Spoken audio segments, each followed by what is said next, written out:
Bore da i chi gyd a chroeso cynnes i ail ddiwrnod gynhadledd. Hanas Sams ydw i a dwi'n ddarlithydd ym Mhrifysgol Abertawe. Dwi'n ddigon ffodus i weithio ar elfen Gymraeg y prosiect ymchwil hwn. A fel y gwyddoch chi, fi'n siŵr, un o nodau'r gynhadledd hon ac yn wir y prosiect hwn yw craffu ar berthynas pobl ifanc a ieithoedd lleiafrifol. Carfan oedran lle mae agweddau ieithyddol tuag at ieithoedd lleiafrifol yn tueddu newid. A heddi mae'n prif siaradwr Dr Siwan sy'n ddirprwy bennaeth yn Ysgol y Gymraeg Prifysgol Caerdydd yn mynd i drafod rai o'r heriau hynny mewn perthynas a llenyddiaeth i bobl ifanc. Llenyddiaeth Gymraeg i blant a phobl ifanc yw i phrif faes ymchwil ac mae'n ymddiddori'n bennaf yn y berthynas ddynamig honno rhwng llenyddiaeth plant a'i chyd-destun diwylliannol a chymdeithasol.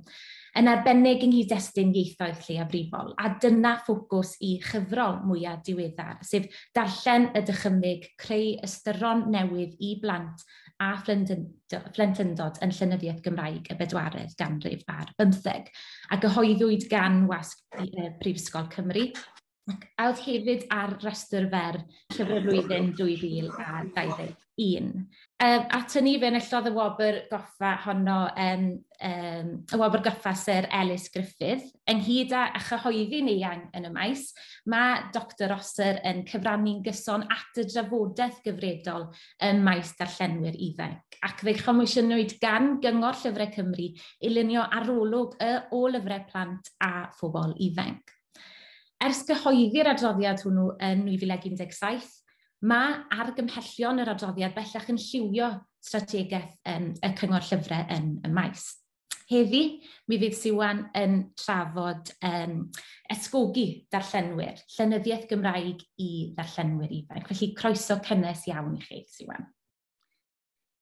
Diolch yn fawr iawn, Hannah, a diolch i bawb sydd wedi bod yn clwm ar trefnu ar gyfer heddiw ac am y gwahoddiad i gael siarad â chi. Iawn, felly gobeithio, Hannah, bod chdi'n gallu gweld hwnna? Gret, dyna ni. Iawn, felly, Llenyddiaeth Gymraeg i Oedolion ifanc. Wel, mae llenorion Cymraeg, fel yn achos llenorion ym mhob iaith arall dan hael, wedi bod yn sgwennu straeon am bobl ifanc erioed, o helyntion arwyr ifanc cydnerth a chwedloniaeth yr oesoedd canol, i ddarluniau real o arddegwyr mewn ffuglen fodern. Ni fi ac nid oes pall ar y diddordeb yn y blynyddoedd lletwydd a chyffroes hynny, sy'n pontio rhwng plentyndod ac byd oedolion. Ond, peth cymharol ddiweddar ydy sgrifennu ar gyfer pobl ifanc yn hytrach nag jyst amdanyn nhw'n unig. Dim ond ers dechrau'r 20fed ganrif y dechreuwyd llunio nofelau penodol i ddarllenwyr yn eu harddegau. Yn y nofelau hynny mae'n rhif ddiddordeb i, a mi fydd y papur heddiw felly yn archwilio sut mae ffuglen wedi cael ei defnyddio dros y ganrif diwetha i ysgogi darllenwyr mewn iaith leiafrifol. Dyma i chi fraslun o strwythur y papur. Yn y rhan gyntaf, dwi am grynhoi beth yw llenyddiaeth i'r ifanc ac amodau cyhoeddi llyfrau plant ac oedolion ifanc yng Nghymru. Wedyn, mi wnawn ni edrych ar chydig o destunau allweddol dros y ganrif diwetha, a hynny yng nghyd-destun agweddau at y Gymraeg a chenedligrwydd. Ac wedyn, yn y rhan olaf, mi wna i gyflwyno rhai nofelau dethol o'r cyfnod diweddar iawn yma, sydd yn gwirdroi dulliau arferol o ymagweddu at darllenwyr, a hynny mewn ymgais i fynd i'r afel efo amrywiaeth ddiwylliannol a chymdeithasol siaradwyr Cymraeg ifanc heddiw. Mae nofelau ar gyfer oedolion ifanc, neu Young Adult YA Fiction, y nofelau yn bennaf ar gyfer darllenwyr tua 13 neu 14 mlwydd oed ac yn hyn. Ac maen nhw'n wahanol i nofelau am bobl ifanc, achos maen nhw wedi cael eu lliwio gan set o ddisgwyliadau am bwy sy'n darllen y llyfrau yma a sut maen nhw'n cael eu derbyn. Mae'r disgwyliadau yma yn seiliedig ar atgofion yr awdur ei hun o fod yn ei arddegau, a hefyd eu canfyddiadau nhw am natur, anghenion a chwaith eu cynulleidfa dybiedig neu intended audience. Dyma chi ddyfyniad gan Nicolaeva a Hilton sydd yn amlygu'r berthynas yna rhwng oedolyn ac oedolyn ifanc o fewn y testun. With few exceptions, as in all literature for children, young adult novels are written by adults, which means that they are in fact not about what it is to be an adolescent, but are what it might or should be, since, perhaps unconsciously, adults want to instruct young people and guide them into adulthood. Here in fiction, representations of adolescence are images of what adults want teenagers to believe about themselves and their lives.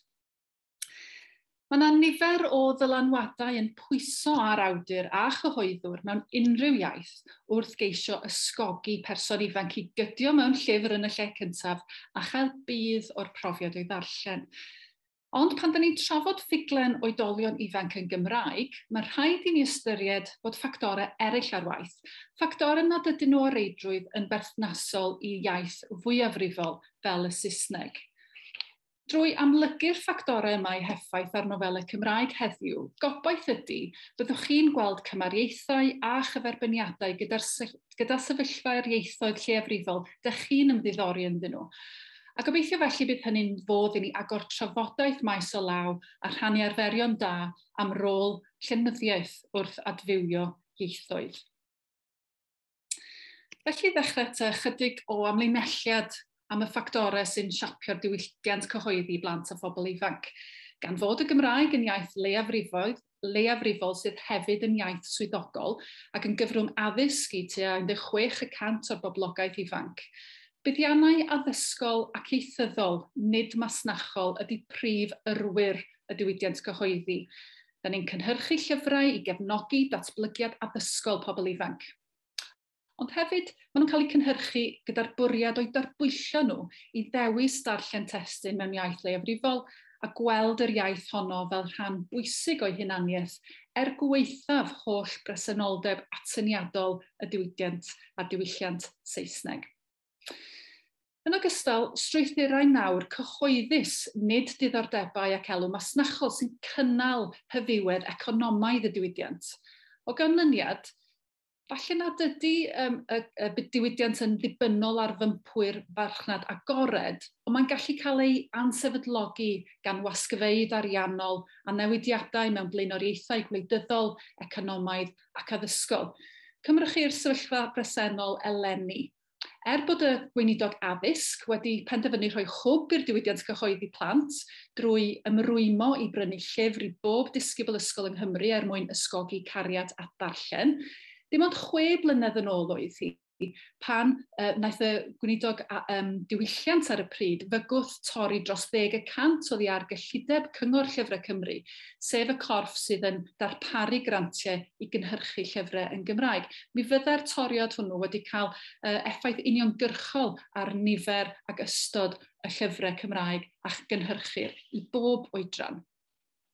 Nawr, ni weithredwyd ar y bygythiad, diolch byth, ond mae'n dangos pa mor fregus ydy sefyllfa cyhoeddi mewn iaith leiafrifol a'i ddibyniaeth ar feysydd eraill. Mae cynhyrchu a derbyn testunau yn anatod glwm wrth y strwythurau gwleidyddol, addysgol ac ieithyddol sy'n ysgogi creu nhw yn y lle cyntaf. Ond y bygythiadau, mae rhaid cydnabod mai dyma gyd berthynas na all llenyddo mewn iaith leiafrifol wneud hebddi. Mae'n amhosibl disgwyl bod yna ryw rôl dal neu J.K. Rowling Cymraeg yn mynd i godi o nunlle gyda'r amser ac adnoddau i ysgrifennu ar ei liwt eu hunain heb orfod cymryd swydd arall i gynnal eu hunain ac anhoni o leia bod nhw'n gwneud dim byd ond sgwennu mwyn plesio plant. Maen nhw'n dweud am rôl Dahl enghraifft. Dahl was unrepentant in his wish to make a popular appeal to children and to do so in their own terms without needing to look for approval from parents or teachers, let alone critics. Mewn iaith leiafrifol, mae'r sefyllfa yna'n wahanol. Mae'r rhieni a'r athrawon hynny'n bartneriaid allweddol yn y broses o annog plant i ddarllen llyfrau Cymraeg. Ac felly mae'n rhaid creu'r amodau i ddatblygu awduron a dylanwadu ar oedolion i rannu'r llyfrau gyda phlant mewn ffordd cwbl fwriadus a hunan ymwybodol. O dros y ganrif ddiwethaf, da ni wedi gweld yr amodau yna yn esblygu yng Nghymru. Ym mlynyddoedd cynnar addysg Gymraeg ar ddechrau'r ganrif ddiwethaf, diwethaf, menter cwbl wirfoddol oedd cyhoeddi blant a phobl ifanc, wrth i rwy'n fel O.M. Edwards yn arbennig, annog awduron amatur oedd yn athrawon yn bennaf i droi ei llaw at ysgrifennu. Mi roedd gan O.M. Edwards safle pwysig oherwydd mi roedd o yn gyhoeddwr ac yn awdur ei hun, ond hefyd yn brif arolygydd ysgolion ac felly'n gweld y bwlch yn y ddarpariaeth. Ond mi allai menter wirfoddol o'r fath yn ddibynnol ar wyllus da o roesi cyfyngiadau economaidd y rhyfeloedd byd, ac erbyn y 1950au, mi allech chi rifo nifer y cyhoeddiadau blant a phobl ifanc ar un llaw. I wneud yn iawn am hyn, yn lleol beth bynnag, fe sefydlwyd panel yn Sir Aberteifi oedd yn creu system newydd i annog creu llyfrau. Mi nath y llyfrgellydd yno ar Alun Edwards greu panel i adnabod anghenion darllen plant a chynnal cyrsiau preswyl i annog athrawon i droi at ysgrifennu. Mi gynhaliwyd y cwrs preswyl cyntaf ym 1952 ac mae'r cwrs yna'n arwydd o cael o'r pwy oedd yna ond T. Llew Jones. Mi roedd o'n athro ifanc ar y pryd, ond mi fyddai fo'n cael ei gyroni'n frenin llenyddiaeth plant rai degawdau'n ddiweddarach. Ond yn ogystal â datblygu awduron a llyfrau, mi roedd Edwards, yr llyfrgellydd, yn sylweddoli bod rhaid i'r llyfrau yma gyrraedd darllenwyr. A mi roedd o'n ddigon craff i sylweddoli bod angen cael pwyllgorau addysg siroedd eraill yn rhan o'r broses yma. Ac felly fe grewyd system lle roedd pwyllgorau addysg siroedd Cymru yn ymrwymo i brynu'r llyfrau, ac felly sicrhau gwerthiant a hyfywedd ariannol i'r cynllun yn ogystal â chyrraedd darllenwyr ar lefel genedlaethol. Fe ddatblygodd y cynllun yma ac fe barhaodd yn ei hanfod nes i'r cyngor llyfrau benderfynu llacio'r cyswllt rhwng llyfrau plant a pwyllgorau addysg drwy sefydlu panel comisiynu llyfrau plant a phobl ifanc yn y 1980au. Wedyn, fe symudwyd i'r system grantiau presennol o 2002 ymlaen, sy'n rhoi mwy o ryddid i gyhoeddwyr benderfynu ar ei rhaglenni cyhoeddi ei hunain. Ond ochr yn ochr ar strwythur yma, roedd Llywodraeth y Deyrnas Unedig gynt ac erbyn hyn mae Llywodraeth Cymru yn parhau i gomisiynu llyfrau defnydd addysgol, a mae hynny'n cynnwys ffuglen greadigol yn ogystal â gwers lyfrau. Iawn, dyna i chi fraslun o'r amodau cyhoeddi. Er bod y strwythurau yma wedi cynhyrchu deunydd, mae rhaid i ni gynabod y peryglon o strwythuro maes creadigol yn y ffordd yma. I ddechrau, mae arweiniodd at ganfyddiad ymysg pobl ifanc fod llenyddiaeth Gymraeg yn chlwm wrth addysg. A dyma chi ganfyddiad pur negyddol sy'n parhau gael ei drosglwyddo ymysg darllenwyr ifanc heddiw fel y gwelwn ni nes ymlaen. Hefyd, ar lefel ymarferol, mi allech chi ddadlau bod y system yma wedi creu cyfran o ffuglen wedi ei ragnodi i ateb gofynion cwricwlaidd, ond falle sy'n brin o'r ddawn dweud stori a chreu cymeriad sydd mor hanfodol i lwyddiant nofel. Ond mae rhaid cydnabod bod sefydlu amodau ffafriol fel yma'n hybu creadigrwydd mewn ffordd gadarnhaol hefyd. Mae'n creu gofod pwysig i awduron ganfod eu lleisiau creadigol. Roedd T. Llew Jones, er enghraifft, yn barod iawn i gydnabod fydde fe byth wedi ystyried bod y nofelydd heb yr anogaeth a'r cymorth ymarferol a gafodd gan gynllun Sir Aberteifi ag ar Alun Edwards. Ac yn y 2 flynedd diwethaf, mae yna gynllun cwbl newydd a chyffroes wedi datblygu yng Nghymru i ddod o hyd i leisiau creadigol newydd, a mi gewch chi glywed mwy am hynny nes ymlaen.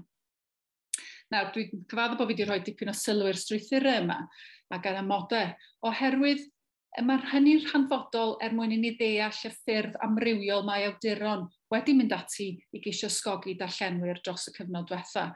A beth dwi'n wneud nesaf ydy troi at rai o brif destunau'r ganrif diwethaf mwyn archwilio'r berthynas yma ymhellach.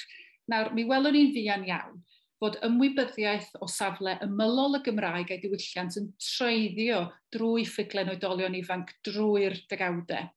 Ond mae'r canfyddiadau am bobl ifanc a sut mae disgwyl iddyn nhw ymagweddu at eu hunaniaeth fel Cymru, mae hynny'n newid yn barhaus wrth i bob cenhedlaeth o awduron ddehongli anghenion eu darllenwyr nhw ac anghenion eu cenedl dros nhw eu hunain.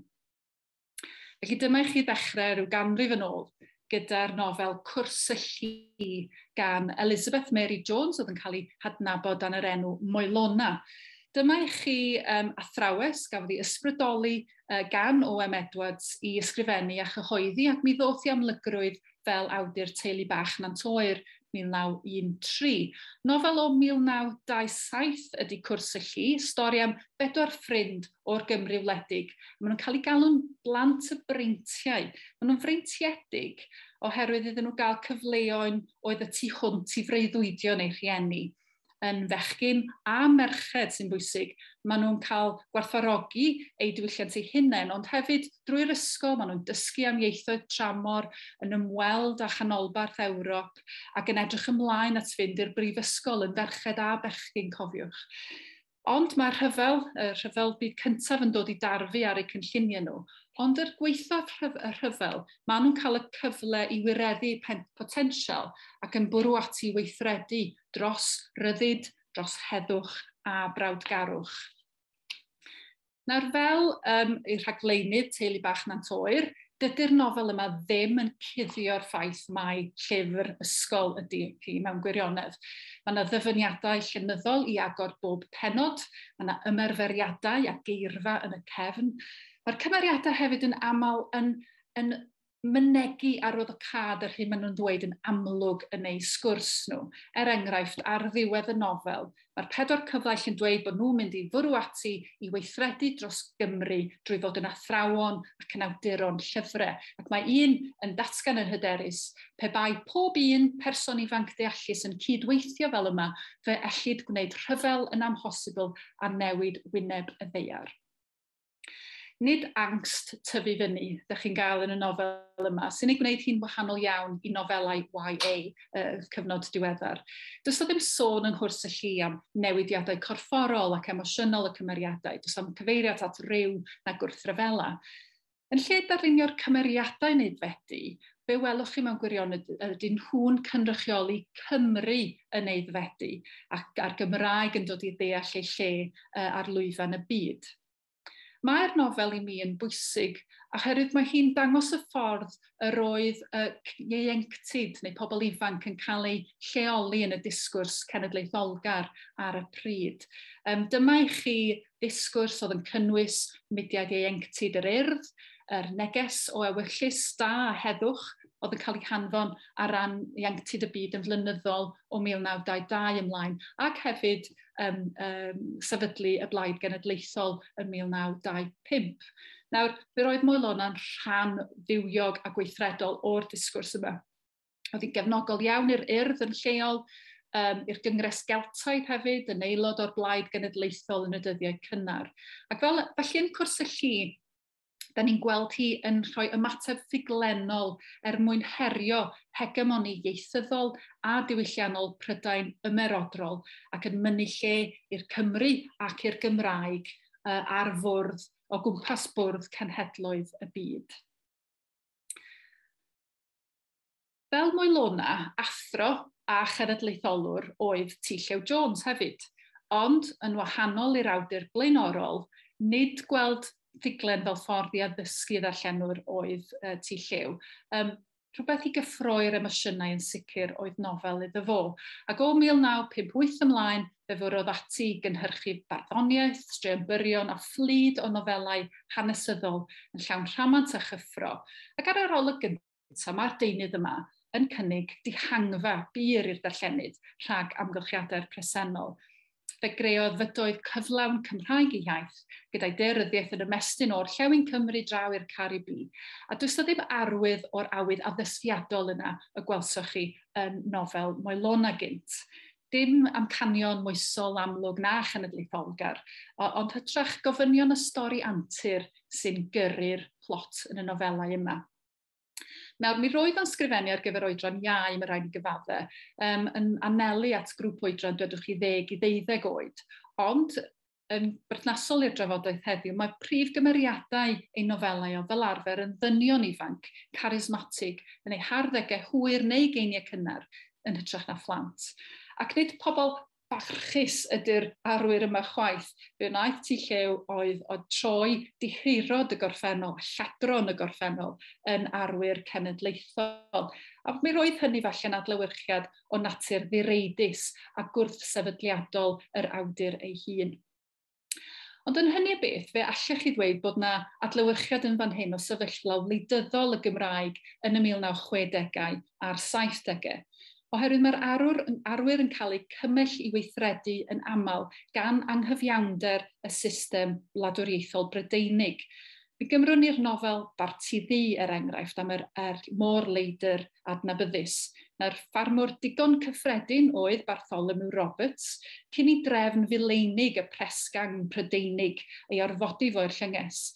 A hefyd, doedd o ddim yn un i boeni ryw lawer am bobl eraill, nes iddo weld swyddogion y llynges Brydeinig yn camdrin morwyr cyffredin ac yn camdrin caethweision o Affrica. Mae hynny'n radicaleiddio Barti i gefnogi'r gweiniaid hyn. A fel y dangosodd astudiaeth Awen Sgiafoni o'r nofel yma, mae yna agweddau ar ymddygiad Barti sydd yn debyg iawn i ymddygiad trahaus gwladychwyr, coloneiddwyr Ewropeaidd gwyn, i ysbeilio ac i israddoli pobl a diwylliannau brodorol. Ond mae Sgiafoni hefyd yn tynnu'n sylw ni at y ffaith bod y nofel Barti Ddu wedi cael ei llunio ar yr union gyfnod pan oedd protestiadau di-drais Cymdeithas yr Iaith yn tyfu a gweithgarwch gwrthryfelus mab tu llew ei hun wedi arwain at gyfnod o garchar i emyr Llywelyn. A felly be wnaeth Awen Sgiafoni o darllen y nofel Barti Ddu ochr yn ochr â dyddiaduron tu llew Jones o'r cyfnod, sydd yn dangos cydymdeimlad â'r protestiadau hyn. Ac felly fe dadleuodd fod anifudod y môr leidr yn y nofel yn galluogi'r testun i gymeradwyo protest a gwrthryfel yr ifanc yn erbyn y wladwriaeth Brydeinig fel dulliau dilys i sefydlu ac adfer hunaniaeth Gymreig. Mi fallwn ni felly ystyried y gefnogaeth hon i'r prif gymeriad ifanc Barti Ddu megis safiad dros arwahanrwydd y diwylliant Cymraeg, bod amgylchiadau hanesyddol y stori yn golygu mae'n anuniongyrchol mae cenedligrwydd yn cael ei drafod yn achos y nofel hon.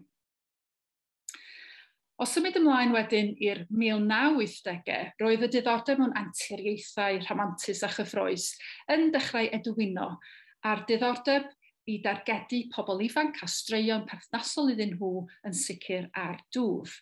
Roedd panel comisiynu newydd y Cyngor Llyfrau eisiau rhyddhau darllen yr pleser o afael cwricwlwm ysgol, ac un o'r cyfraniadau cyntaf a phwysicaf oedd sefydlu'r gyfres yma i'r arddegau yn 1986. Dyma i chi ymddangosiad ffuglen hunan ymwybodol YA am y tro cyntaf yn y Gymraeg. Mi grewyd argraffnod, os gwelwch chi marcyn yna fel rhyw ddyfyniadau ar y dudalen gyntaf ar y clawr. Fe grewyd yr argraffnod yma, a fyddai'n galluogi sawl cyhoeddwr i gyfrannu at yr un gyfres. Felly roedd hynny'n cefnogi'r gweisg gwahanol ac yn cynnig hunaniaeth glir i lyfrau oedolion ifanc ar yr un pryd. Fe gynhyrchwyd tua 30 o deitlau. Yn sicr, Tydi Bywyd yn Boen a Jabas oedd y nofelau mwyaf poblogaidd yn y gyfres yma, wedi ei nodweddu gan hiwmor yn bennaf, realaeth a goddrychedd sydd yn ochri efo'r prif gymeriad ifanc yn erbyn y genhedlaeth hun. Nid llyfrau ysgol ydy'r rhain. Yn aml maen nhw'n lyfrau gwrth ysgol, mae'r cymeriadau'n torri'r gyfraith, yn dirlorni athrawon ac yn gwrthryfela yn erbyn ei rhieni. Os gymrwch chi Henry Jones enghraifft, mi roedd o'n awdur ac yn athro fel tu llew, ac mae'n siŵr bod rhywbeth gwrthsefydliadol am ei agwedd o hefyd, ond yn wahanol iawn i tu llew Jones. Fe wnaeth Henry Jones oedd llunio nofel gyfoes am grŵp o bobl ifanc yn tyfu fyny ym Mhenllyn yn y 1980au. I raddau helaeth, mae Jabas yn cynnwys beth sa'ch chi'n ddisgwyl mewn nofel i'r arddegau ar y pryd.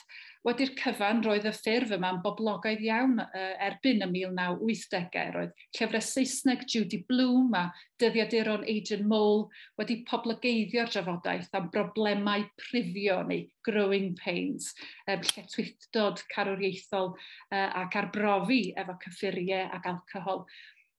Ond yn ogystal â chynnig cyfle i fewn syllu ar brofiadau'r arddegau, mae'r math yma o nofelau'n bwysig hefyd, oherwydd maen nhw'n tynnu ar wrthdaro a thensiynau cyfoes mwyn adlewyrchu ar daith y prif gymeriadau. Felly, rhai ohonoch chi sy'n cofio Adrian Mole, enghraifft, mae'n siŵr bod chi'n mynd i gofio'r plorod oedd yn ei boeni fo, ond yn hefyd yn cofio i gasineb tuag at Margaret Thatcher ac effaith ei pholisïau hi a'i llywodraeth ar y dosbarth gweithiol. Yn achos Jabas, y tyndra sy'n codi o fewn fudo i gefn Gwlad Cymru sydd yn achosi'r tyndra yn y nofel yma. Dydy Jabas ddim yn nofel wleidyddol amlwg, dydy gweithredu dros y Gymraeg ddim yn flaenoriaeth i'r cymeriadau, ond mae'n achos i nifer o'r helyntion ac yn sicr i'r hiwmor sydd yn y nofel. Mae'r gwrthdaro yn amlwg rhwng y dosbarth gweithiol lleol a'r mewnfudwyr Saesneg, am bwthau'n gefnog yn fwy ariangar na'r Cymru lleol. Maen nhw'n marchogaeth ceffylau ac yn defnyddio geiriau fel jiffy. Bydd nofel yma yn hynod o boblogaidd. Y 2 flynedd wedi ymddangos gyntaf, mi roedd wedi cyrraedd ei 5ed argraffiad ac mi roedd yna addasiad ar y teledu hefyd. Mi roedd yna leng o ddarllenwyr yn teimlo bod Jabas ar ei cyfer nhw, bod o'n deall hiwmor pobl ifanc ac yn fodlon ei darlunio nhw'n onest heb bregethu na moesoli. Ac mae'r dyfyniad sydd ar y sgrin gan yr academydd Susan Jones yn crynhoi hyn. Fe aeth Susan Jones ati i astudio arferion darllen pobl ifanc, ac mi roedd hi yn hel atgofion am ei phrofiadau hi ei hun gan dweud, I had vivid memories of the pleasure gained from reading texts in my own minority language, such as Jabas a Tydi Bywyd yn Boen. These texts, which seemed to represent my own experience and that of my peers, were seminal in terms of the Welsh publishing industry's attempts to address the demands of young readers for books with contemporary themes. Fe lwyddodd y nofelau yma oherwydd i bod nhw'n gyfoes ac yn berthnasol. Ond mae hynny'n golygu wrth gwrs bod rhaid i chi adnewyddu'r llyfrau yma'n gyson oherwydd mae agweddau cymdeithasol a moesau yn newid dros amser. Felly os darllenwch chi Jabas heddiw gyda'r llygaid cyfoes, fedrwch chi ddim help a sylweddoli bod y darluniau a disgrifiadau sydd yn y nofel yma yn llawn rhagfarnau rhywiaethol a homophobic a dweud y gwir, sy'n dilorni dynion hoyw ac yn gwrthrycholi cyrff merched yn arbennig. Nawr mae'r ffyrdd o disgrifio merched a bywyd hoyw, efallai'n rhywbeth fydde'n llai problematig i ddarllenwyr y 1980au, ond yn sicr rwan bydde yn cael ei gyfri yn anerbyniol. Nawr mae'r ffaith honno yn dangos pa mor bwysig yw hi i bob genhedlaeth ymateb yn ei ffordd ei hun i fywydau pobl ifanc. Ac ers y 1980au, mae ffuglen Gymraeg i bobl ifanc wedi parhau fynd ati i ymrafael ar problemau a'r heriau sy'n wynebu ein ieuenctid.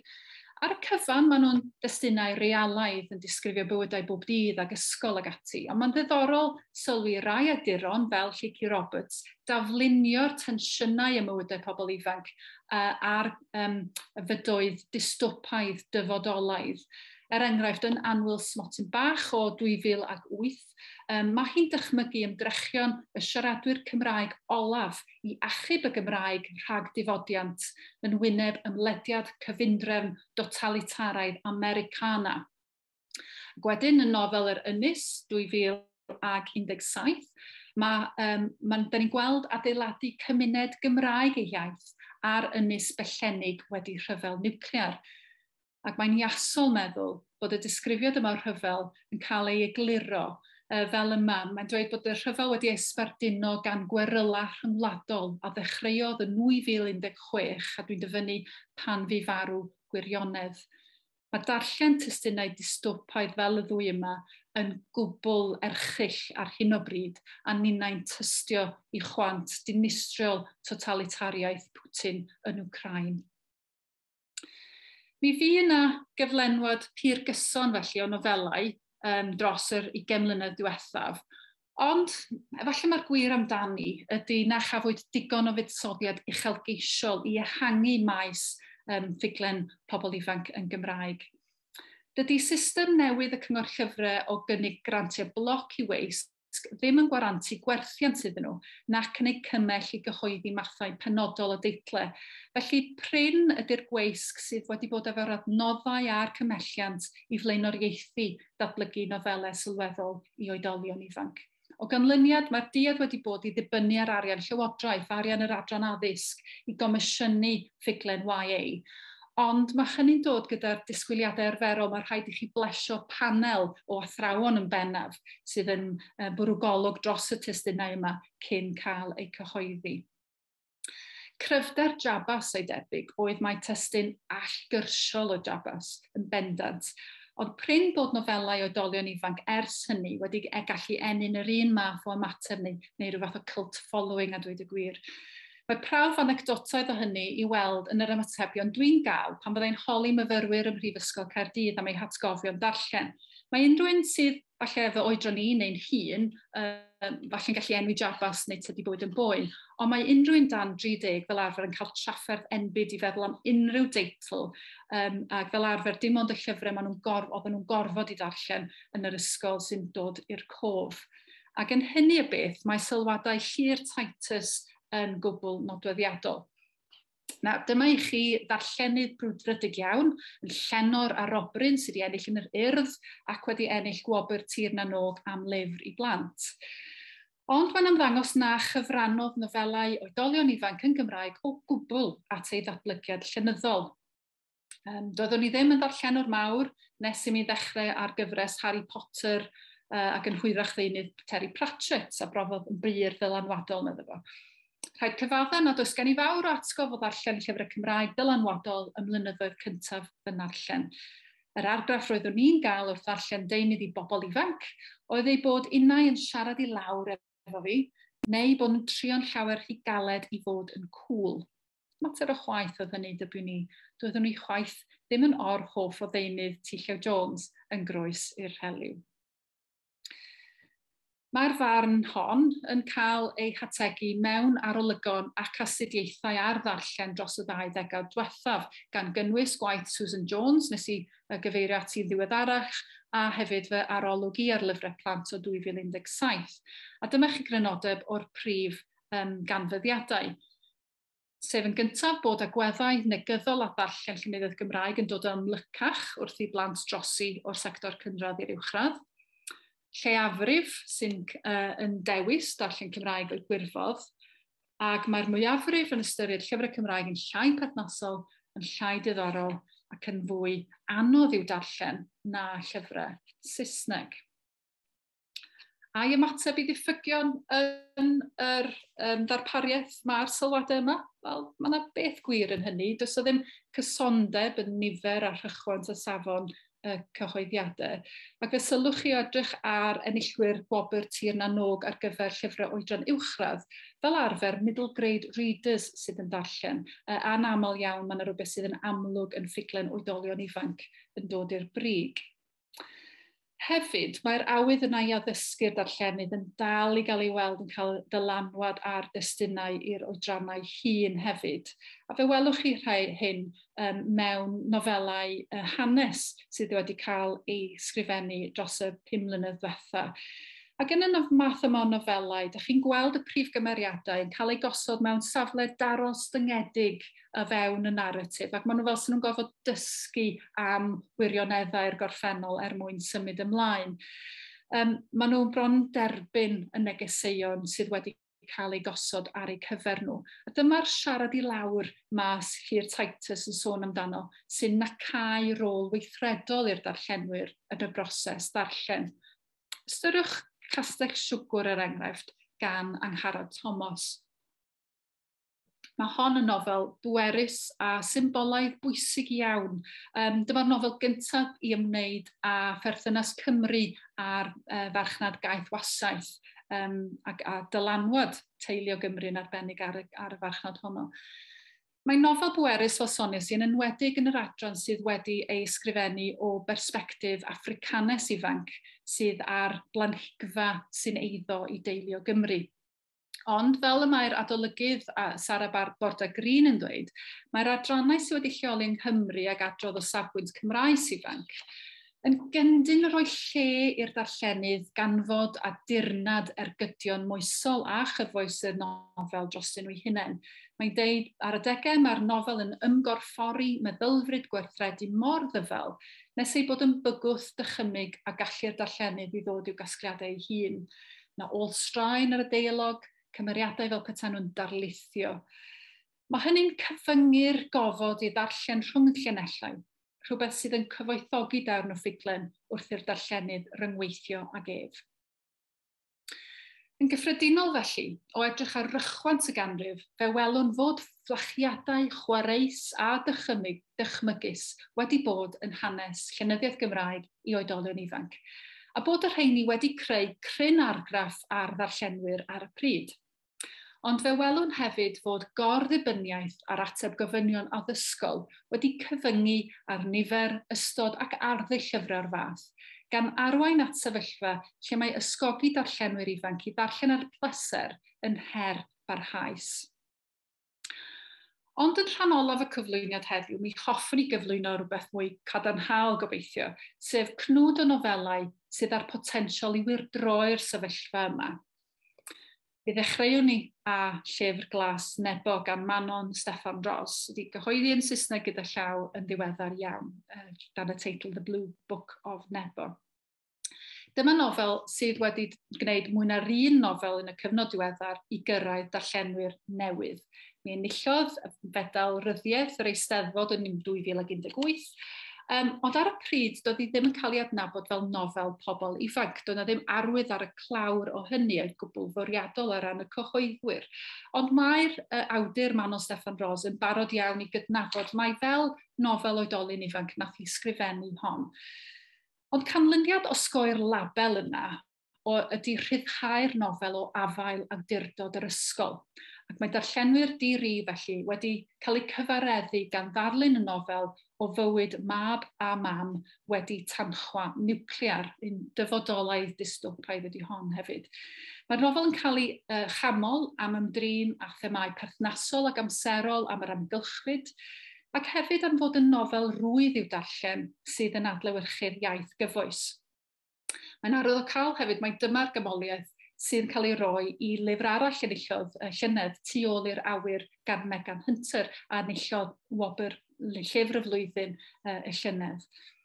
Be sy'n nodweddiadol am y nofelau yma ydy bod safbwynt o fewn y nofel yn cynnig mwy o gymlethdod nag sy'n arferol mewn nofelau sydd wedi sgwennu'n amlwg ar gyfer oedolion ifanc.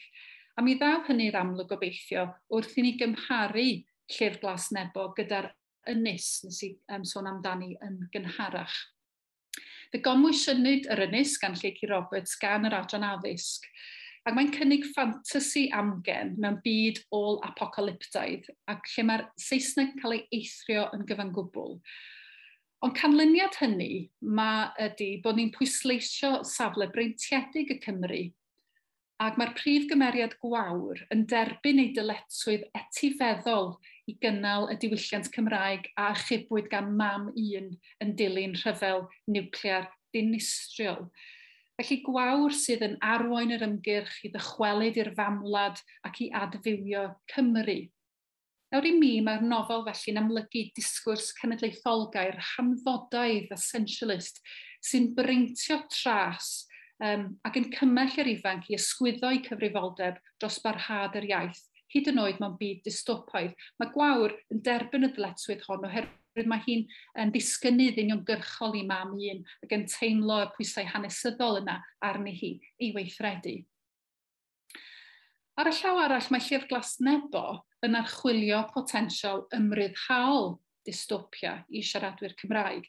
Yn sgil difodiant niwclear, mae'r ddau brif gymeriad, Siôn a Rowena, yn adeiladu perthynas newydd efo'i hamgylchfyd naturiol a diwylliannol. Maen nhw'n creu cyswllt newydd efo'r hyn sydd o'i cwmpas nhw, y llyfrau Cymraeg a sy'n maen nhw'n casglu o dau cyfagos. Perthynas newydd gyda'r mewnfudwyr Saesneg ihaint sy'n byw yn y tŷ drws nesaf. Mae yna berthynas newydd efo'r tir hefyd a'i hamgylchyd naturiol yn ogystal a dod i ddealltwriaeth newydd am ei gilydd fel mab a mam. Nid etifeddu'r Gymraeg a'i llenyddiaeth a'i hamddiffyn o ran dyletswydd neu barch at y genedlaeth blaenorol mae Siôn a Rowena, ond yn hytrach maen nhw'n hawlio'r Gymraeg a diwylliant yn rhan o'i hamgylchfyd newydd fel rhywbeth sy'n rhoi ystyr am y negiant i'w bodolaeth nhw.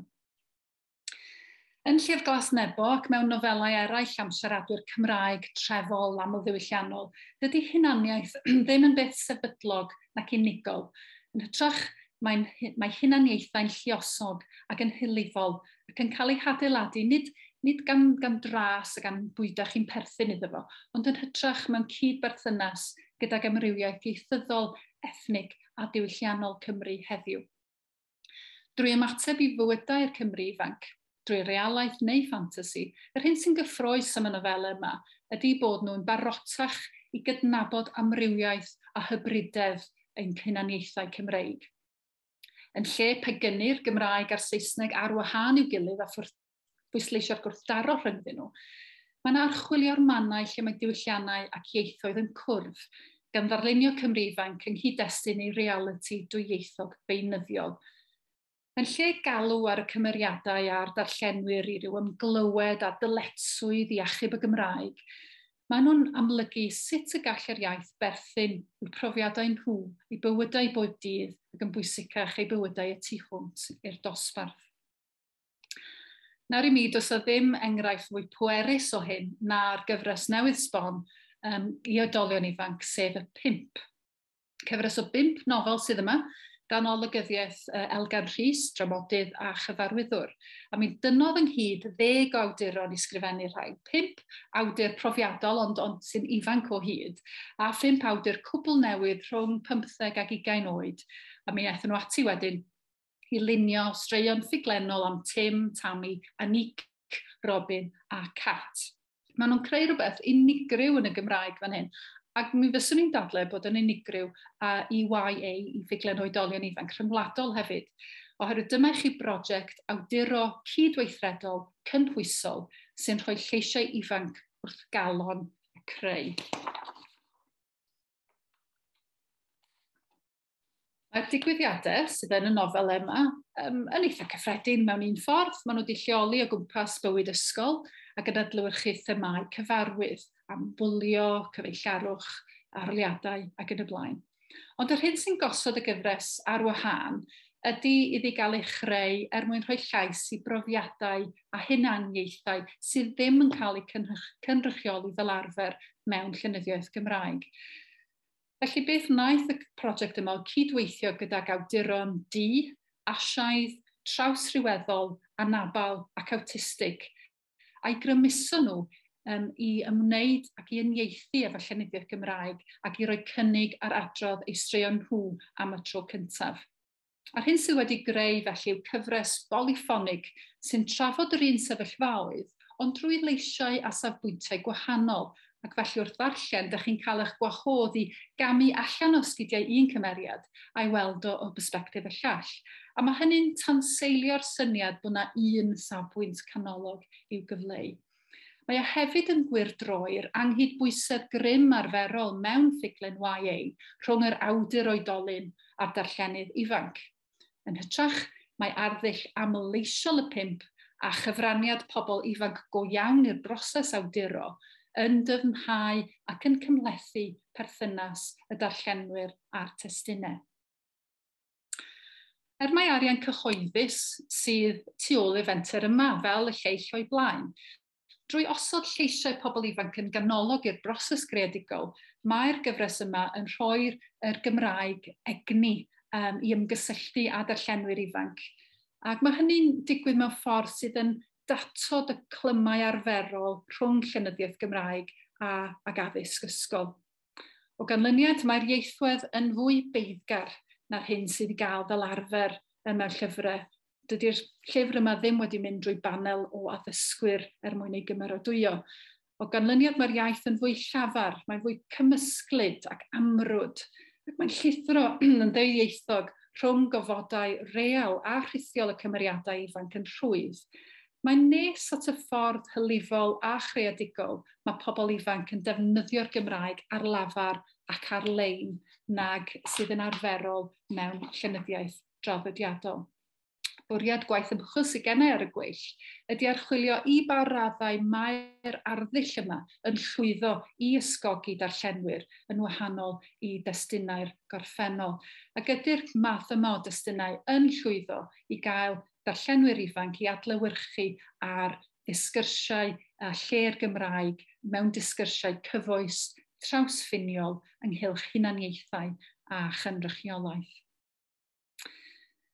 Wel, dyna chi arolwg cyflym o ddatblygiad llenyddiaeth Gymraeg i bobl ifanc dros y ganrif ddiwethaf. A bwriad neu brif canfyddiad yr arolwg cychwynnol yma ydy bod ysgogi darllenwyr oedolion ifanc drwy ffuglen Gymraeg heddiw, bod hynny'n golygu bod rhaid chi gysylltu efo'r darllenwyr yna ar eu tylerau nhw eu hunain.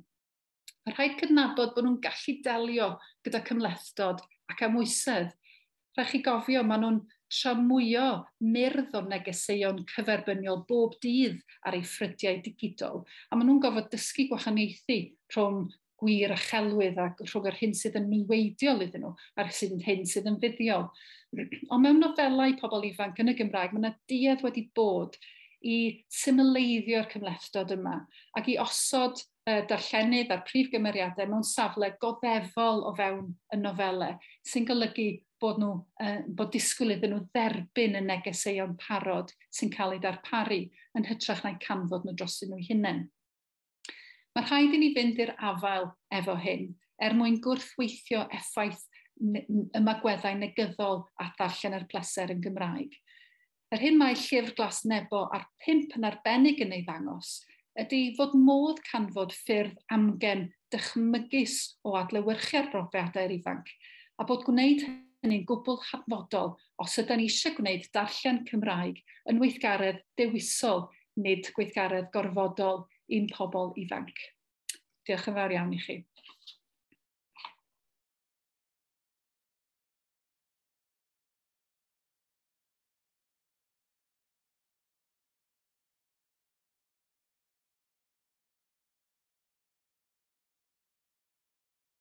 A hefyd pwysleisio potensial a grym prosiectau fel y 5 darnau llenyddol sy'n rhoi pobl ifanc wrth galon darn o lenyddiaeth yn hytrach na gweld llenyddiaeth fel cyfle i'w haddysgu neu bregethu iddyn nhw falle. Felly diolch yn fawr i chi, Siwan, am hynny.